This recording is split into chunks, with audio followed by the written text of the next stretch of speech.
Hello, I'm Michael Rashad, And I'm John Mark Osborne. and welcome to Fireside FileMaker. Today's is a short podcast. We just thought that the listeners might be interested to know who we are and what our experience and background is in the FileMaker world. So, John, when did you start? I started about 2 decades or 20 years ago working at Claris in the technical support department. And for anybody who doesn't know who Claris is, it's the company who first started developing FileMaker for Apple Computer. And they did a lot of other things like develop Claris Emailer. You may remember that one, Mac Draw, Mac Paint, Mac Project, one of the ones I didn't like to support when I was in tech support. And so that's where I started. Worked there for 5 years. So you've been doing it, developing, you've done a lot of training too during that period, haven't you? Yeah, I went to work after working at Claris. I actually did a little bit of time in software quality assurance at Claris, and then decided that wasn't for me. After a year, I went back down to tech support, and then I left after my sabbatical. Back then you got a 5 or 6 week sabbatical every 5 years when you worked at Apple. And I decided to go work for ISO Productions, where we produced a book called Scriptology. I remember that. And once I was done with ISO Productions, I decided to go out on my own and did some training. And I've been training ever since. That's probably for almost my entire career, at least 20 years now. Now, you have a couple of websites. Database Pros is one that I know. Tell me about that. Yeah, Database Pro is just a bunch of free downloadable files mostly. There's some links and other things, but most people go for the downloadable files that tell you how to use FileMaker. It's completely free, and I've been doing that since 1986, 89. My memory fails me. I'm getting older, but it's been a long time going. And I still publish it probably every couple of months. I put new files up there for people to download, and always appreciate people sending me stuff to publish of theirs. In fact, you've sent me a couple of files. I have indeed. Now, I know that Database Pros is one of the most popular FileMaker websites on the internet. How many hits do you get? Last time I checked, which was probably about 15 years ago, so I'm not really into stats, it was about 35,000 hits, not visitors, but hits per day. It's got to be a bit more, I would guess, but I'm just really not into stats. I mean, I know people are using the files because they contact me via email, and that's what makes me happy. I do this, as we've talked about a lot, we both do this because we enjoy helping people. Yeah, we do. Absolutely. So you've also got the philosophy of FileMaker. What's the difference between that and the other one? Well, philosophy of FileMaker is a blog. And there's occasionally downloadable files or videos that go along with the blog article, but it's first and foremost a blog about stuff that I like. And that basically comes down to anything inside of FileMaker. Scripting, calculations, relational design, reporting. We've talked about this a lot, and we're FileMaker purists. We like to try to do everything with FileMaker rather than involve external technologies. So we're really big FileMaker fans. And so that's what I really write about. I don't write about SQL or PHP or things like that. Yeah, I completely understand. And it's a very interesting site. And I know you've actually been kind enough to publish one of my articles about context and relationships, which I wrote a while back. A very important subject, by the way. You should go and check the article out. So anyway, well, that's interesting. So you've been doing it since 1991, approximately. Something like that. I mean, it all depends on when you decide I started. I guess you're probably right. 1991. I'm coming back to me. Graduated high school '85, and graduated college in '89. So yeah, about 91 would probably be when I started working for Claris, and when I started doing work on my Database Pros website. And when did you develop your first, or when did you become a freelance FileMaker developer and develop your first solution? Pretty much right after. Well, I did stuff before. I mean, everybody moonlights a little bit when they're working, but mostly when I got out of ISO, we had done a lot of learning materials there, and I did training and development, whatever came by my way. I mean, back then it was you couldn't be too picky. Understood. Understood. Do you remember your first project? No, I don't, as a matter of fact. I do remember some projects, interesting projects that happened back then, but probably none that are going to be very interesting to talk about right now. Well, I'll tell you about my first project because it was almost my last. And if you haven't heard this story, you're going to really enjoy it. I was back in England in '87, which is when I started work with FileMaker. And I had been developing a solution for a friend of mine's sports business using a program that's no longer available called Omnis 3. And it was driving me insane because it was so complicated to just incredibly difficult. And through a mutual friend of mine, I was introduced to a guy who was a FileMaker developer. He wasn't professional, he just liked FileMaker. And he showed it to me, and I just fell in love with it. And I started, I built the solution for my friend's company in it in a few weeks, and just fell in love with it, the way it worked. And it was just really intuitive and appealed to my sense of creativity. And after about 6 months, I was asked to go up to ITN, which is the English equivalent of CNN. And they weren't looking for a FileMaker solution. What they were looking for was somebody who knew Excel extremely well.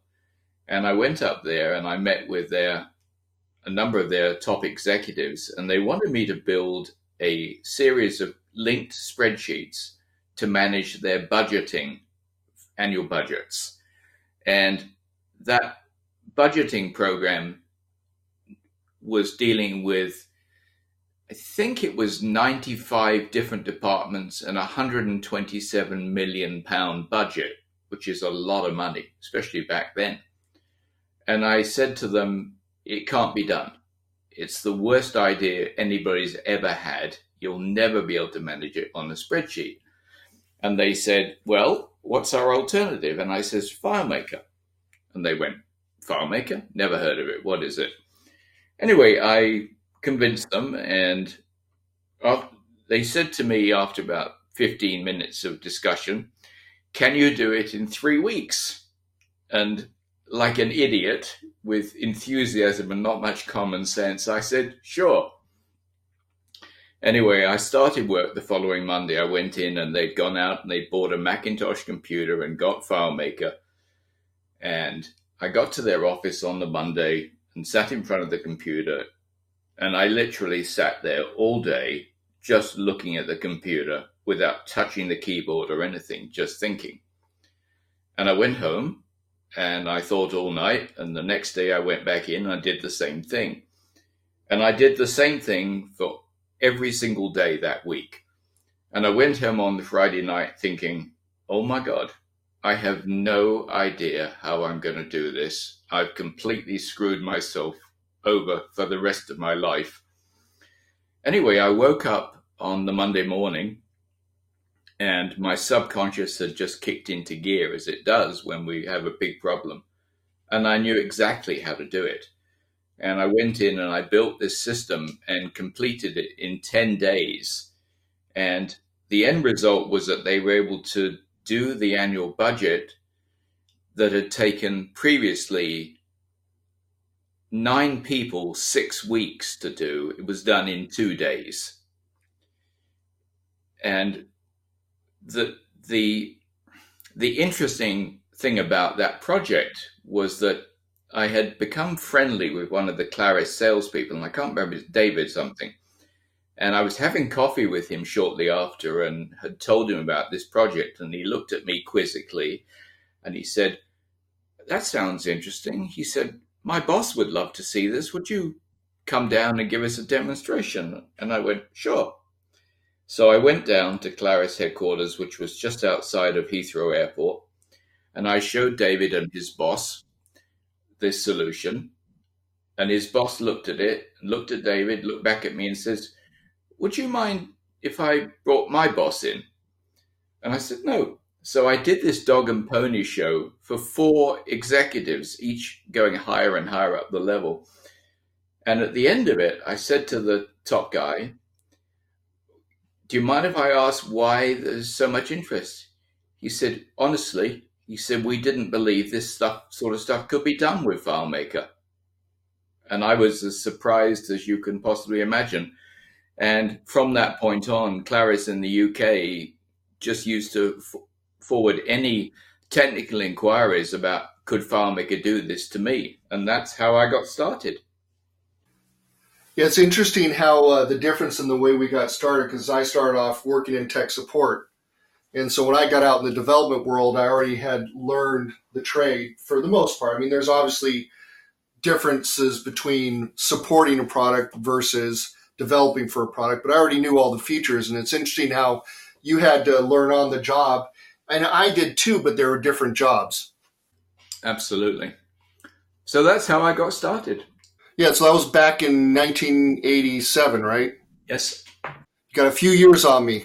I'm going to have to play some catch up here. Well, I'm also considerably older than you, John, so it's only right that I should have a few more years on you. So I'll mention a few other things. I mean, the reason we talk about this stuff is not to pump up each other and to pat ourselves on the back and say how great we are. It's really to tell the viewers or let them know that we're experts in FileMaker and that you can trust what we're saying in these podcasts. And it's good to know where our experiences come from. And so I'm going to tell you about a few more things that I've done. I was former chairperson at Macworld for about 12 years until Apple pulled out, and then FileMaker obviously pulled out, and so there's no more FileMaker conference there. But I was doing that for 12 years and presenting on it and deciding what happened there. I was also the technical editor or a technical editor for FileMaker Advisor magazine.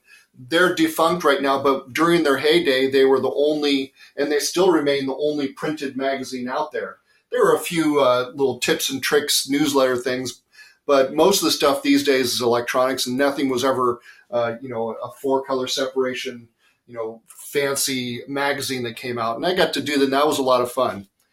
And I've also been a CSA, FSA, and FBA member. You may know FBA, that's the FileMaker Business Alliance, but it was formerly called the FileMaker Solutions Alliance, and before that, the Claris Solutions Alliance. So I've been a part of that for a long time, ever since its inception. And I know that there's probably some other things that you've probably done you want to talk about, Michael, to let people know that you've been doing this for a long time. I mean, certainly you've been doing, I believe, FileMaker almost exclusively from 1987 on. It's the only database you've been developing in. Yeah, absolutely. Well, I've tried a couple of others. I've played around with a program called Savoy for a while, which was very interesting, and I liked the technology. But again, it had such a incredible learning curve that I finally decided I could do everything better in FileMaker, and that's what I've stuck with. Interestingly enough, and I don't know whether you knew this, but I wrote several articles for FileMaker Advisor magazine. I think they published 5 of mine, if I remember rightly.